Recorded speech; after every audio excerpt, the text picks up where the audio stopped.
Today on the 5-minute book review starring Curtis and Ian, well, it's a fact. Saskatchewan holds a rich folklore collection of spooky ghost stories. It's true.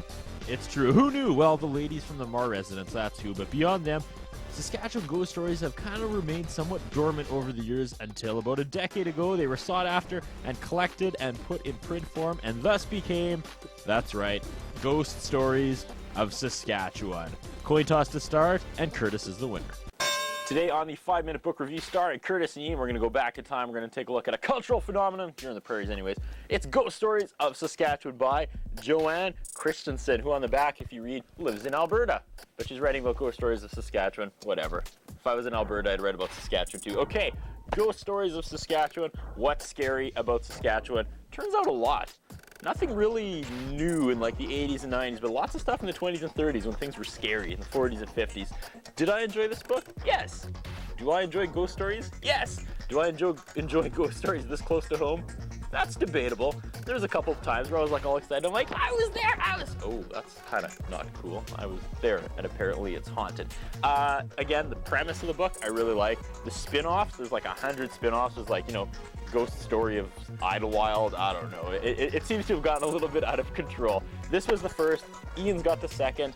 I was a fan. Ian, thoughts on Ghost Stories of Saskatchewan?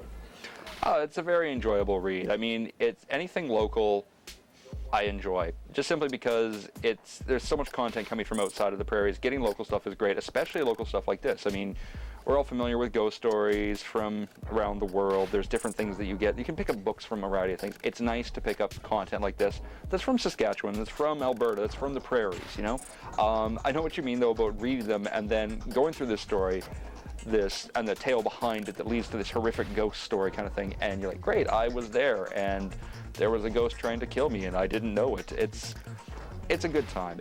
They're fun reads. It is such an awesome series. There's a lot of books in this series now, and it's expanded, of course, past Saskatchewan too. But it is a fantastic book to read. The one I have here is number 5 in a series. I mean, it is. I can't stress enough how a good time these books are, how much fun it is to read this kind of content from a local perspective. I greatly enjoy it. I was making fun of Joanne for being in Alberta and writing about books in Saskatchewan. But the funny thing is I read these when I was living in Brandon, Manitoba, so it's like this cross-Canada thing we've done. Honestly, about every fourth or fifth story genuinely freaked me out. They're fun little campfire stories. There are a few that are just downright damn scary, Ian. It's those were a little tougher to get through when you're reading them in Brandon, far away from home in the middle of nowhere. But all in all, great. What a rush. Enjoyable read, Ian. If you need a hug, I can be more than happy to give you one. I'll tell you, I know exactly what you're talking about. Most of the stories in this book they're a load of fun, but there are a few that literally scared the crap out of me. Like, I'm not easily freaked out by stuff I'm reading or watching or whatever. These books, they've got some solid stories in them that I highly enjoyed and that are honestly freaky ones, and you wouldn't think you'd get that from the prairies, but there are.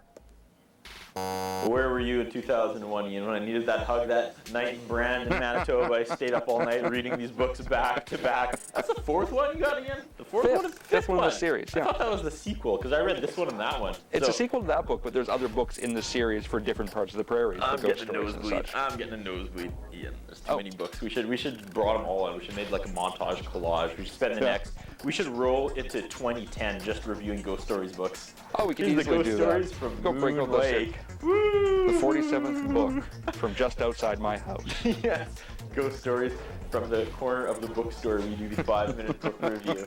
How all the books behind us weep each week. We come in and do this and talk about books. As do the people that have to watch us. Yes, it's only funny because it's true. I know. They like ghost stories, Ian. They love ghost stories, Curtis. Definitely. And they love us. I would say read this book. Maybe don't read it alone.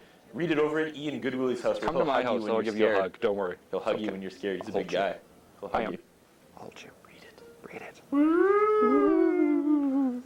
We should have turned the lights off for that one, Ian. That would have really scared me. That got weird really fast.